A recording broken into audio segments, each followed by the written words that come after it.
বুখারী শরীফের 6116 নম্বর হাদিস। عن أبي هريرة رضي الله تعالى عنه قال أن رجلا قال للنبي صلى الله عليه وسلم أوصني قال لا تغضب فردد مرارا قال لا تغضب। হযরত আবু হুরায়রা রাদিয়াল্লাহু তাআলা আনহু থেকে বর্ণিত, একটু মনোযোগ দিয়ে শুনেন। হযরত আবু হুরায়রা বলেন, এক ব্যক্তি মুহাম্মদ রাসূলুল্লাহ সাল্লাল্লাহু আলাইহি ওয়াসাল্লামের কাছে আসলো, এসে বলল, ইয়া রাসূলুল্লাহ, ইয়া হাবিবাল্লাহ, আমাকে কিছু নসিহত করুন, আমাকে কিছু উপদেশ দিন যাতে আমি আমল করতে পারি। বিশ্ব নবী মুহাম্মদ রাসূলুল্লাহ সাল্লাল্লাহু আলাইহি ওয়াসাল্লাম তাকে যে গুরুত্বপূর্ণ নসিহতটা দিয়েছিলেন শুনুন। বিশ্ব নবী বললেন, ক্বালা লা তাগদাব, ও সাহাবা, আমার উম্মত, আল্লাহর বান্দা, খবরদার খবরদার, তুমি কখনো রাগান্বিত হইও না। সুবহানাল্লাহ। বিশ্ব নবী তাকে নসিহত করতেছেন। তিনি আসছেন, এসে বলতেছেন, ইয়া রাসূলুল্লাহ, আমাকে কিছু নসিহত করুন। বিশ্ব নবী নসিহত করছেন তাকে, আমাকে কিছু ওসিয়ত করুন, একটু ওয়াজ শোনান যাতে করে আমি আমল করতে পারি। বিশ্ব নবী তাকে বললেন, লা তাগদাব, খবরদার তুমি রাগ করবে না, কখনো রাগান্বিত হবে না, কখনো রাগ করবে না। কথায় আছে, রেগে গেলেন তো হেরে গেলেন, রেগে গেলেন তো হেরে গেলেন। বিশ্ব নবী বলছেন, তুমি কখনো রাগ করবে না, রাগান্বিত হবে না। এরপরে সাহাবী বারবার প্রশ্ন করলেন, ইয়া রাসূলুল্লাহ, এরপরে আরো কিছু আমল আমাকে বলে দেন, আরো কিছু নসিহত আমাকে করুন। বিশ্ব নবী প্রত্যেকবারে বললেন, লা তাগদাব, ও সাহাবা, তোমার শুরু এবং শেষ তোমার কল্যাণের জন্য আমি মুহাম্মদ সাল্লাল্লাহু আলাইহি ওয়াসাল্লামের পক্ষ থেকে শ্রেষ্ঠ নসিহত হচ্ছে, খবরদার তুমি জন্ম থেকে মৃত্যু পর্যন্ত কখনো রাগান্বিত হইও না। সুবহানাল্লাহ। লা তাগদাব, তুমি রাগান্বিত হইও না। আজকে এই ছোটখাটো একটি গুণ, ধৈর্যের গুণ না থাকার কারণে স্বামী এবং স্ত্রীর মাঝে ডিভোর্স পর্যন্ত হয়ে যায়। কথা বলেন ঠিক কিনা?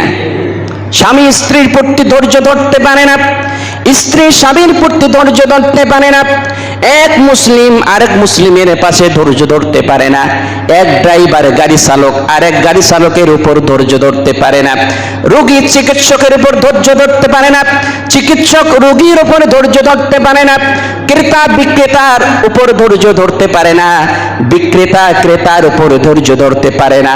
সামান্য অধৈর্য হওয়ার কারণে আজকে সমাজের মধ্যে অনেক রকমের ফাসাদ সৃষ্টি হয়ে যায়, অশান্তি সৃষ্টি হয়ে যায়, মারামারি কাটাকাটি নানান রকমের অবক্ষয় সমাজের মধ্যে সৃষ্টি হয়ে যায়। এজন্য আল্লাহ রাসূল বললেন, ও সাহাবী, তুমি যদি সুন্দর এবং সাবলীল জীবন যাপন করতে চাও, আমি মুহাম্মদ সাল্লাল্লাহু আলাইহি ওয়াসাল্লাম তোমাকে উপদেশ দিচ্ছি, খবরদার খবরদার তুমি রাগান্বিত হইও না। সুবহানাল্লাহ। রাগ করবে না, কারোর উপর রাগান্বিত হইও না। বন্ধুরা আমার, এই জন্য সবসময় ধৈর্যের পরিচয় দিতে হবে, ধৈর্যশীল হতে হবে।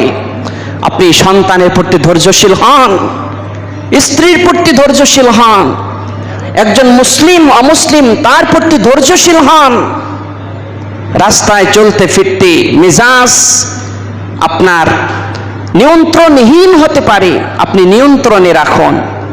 সাধারণ দেখবেন রাস্তায় চলাচল করতে করতে মাত্র একটা মিনিট একটু ধৈর্যের সাথে যদি আমরা লেনটা ক্রস না করি, তাহলে একজন আসতেও পারে, একজন যাইতেও পারে। কথা বলেন ঠিক কিনা?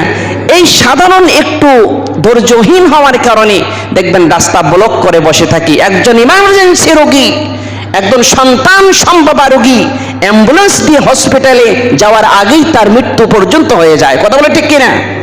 এই যে সামান্য ধৈর্য, এটি একটা শব্দ কিন্তু এর অর্থ ব্যাপক। বিশ্বনবী বললেন, আমার উম্মতেরা, তুমি যদি সুন্দর একটা জীবন চাও, সুন্দর একটা কোয়ালিটি চাও, তাহলে তুমি ধৈর্যশীল হও। খবরদার শোনা মাত্রই রেগে যেও না, রাগান্বিত হয়েও না। তুমি বিশ্লেষণ করো, যাচ করো, বিচার করো, খবরদার রাগ করো না। সম্মানিত ভাইরা আমার, সূরাতুল বাকারা 155 নম্বরে আল্লাহ পাক বলেন, ওয়ালানাবলুওয়ান্নাকুম বিশাইইম মিনাল খাউফি ওয়াল জু'i ওয়া নাকসিম মিনাল আমওয়ালি ওয়াল আনফুসি ওয়াস সামারাত। আল্লাহ রাব্বুল আলামিন বলেন, নিঃসন্দেহে আমি তোমাদেরকে পরীক্ষা করব।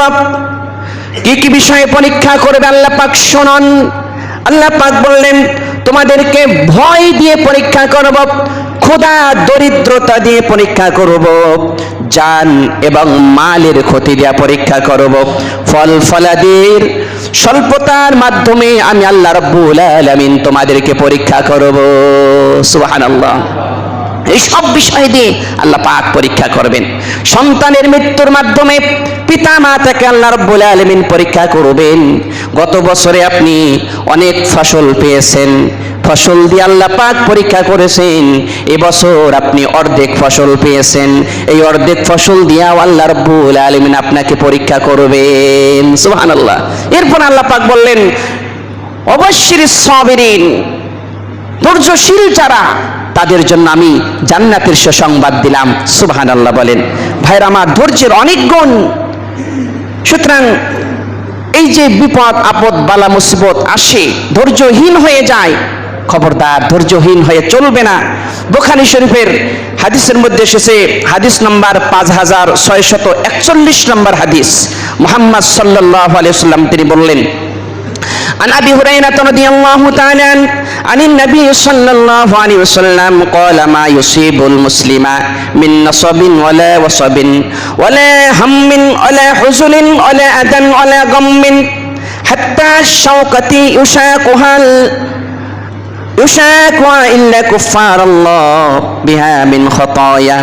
মুহাম্মদ সাল্লাল্লাহু আলাইহি ওয়াসাল্লাম তিনি বললেন, কোন মুসলমান, সমাজের কোন মুসলমান শারীরিকভাবে বা মানসিকভাবে কোনো প্রকার যদি কষ্ট পায়, অথবা কোনো শোক অথবা দুঃখ যদি পায়, অথবা চিন্তাগ্রস্ত যদি হয়ে যায়, সে যদি এই সব কিছুর উপরে ধৈর্য ধারণ করতে পারে, আল্লাহর নবী বুখারী শরীফের মধ্যে বলতেছেন, এই ধৈর্য ধরার কারণে আল্লাহ রাব্বুল আলামিন তার জিন্দেগীর तमाम গুনাহগুলো মাফ করে দেন। সুবহানাল্লাহ।